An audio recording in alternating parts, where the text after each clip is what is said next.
拜托，拜托你告诉我，黄宇轩，他还会回来吗？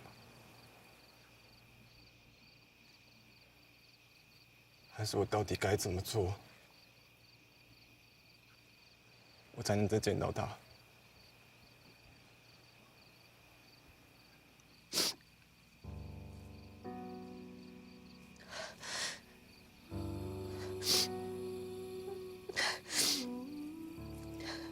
为什么要问我这些问题啊？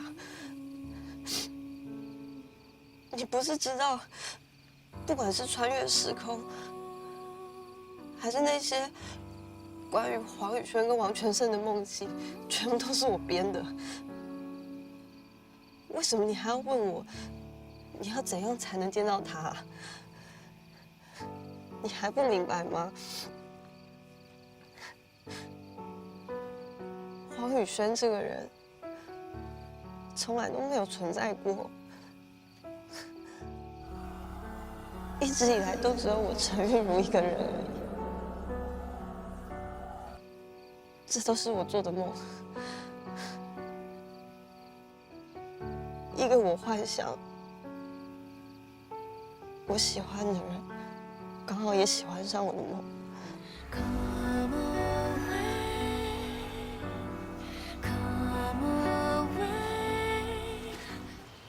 可是你知道，当陈玉如坦诚这一切，我最后问他什么吗？我没有问他为什么要骗我，为什么要在我面前装成另外一个人，而是问他，我到底要怎么做，才可以再见到黄宇轩？李子维，明明他都坦诚了，他都坦诚了，这一切都是假的，都是他在骗我。可是这段时间，每天当我醒来，当我睁开眼睛，我心里闪过的第一个念头都是，我好想黄宇轩。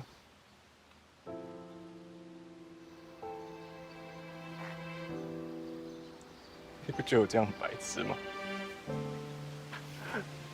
其实我知道他只是陈玉如编出来的人物而已。可是我现在满脑子都是他。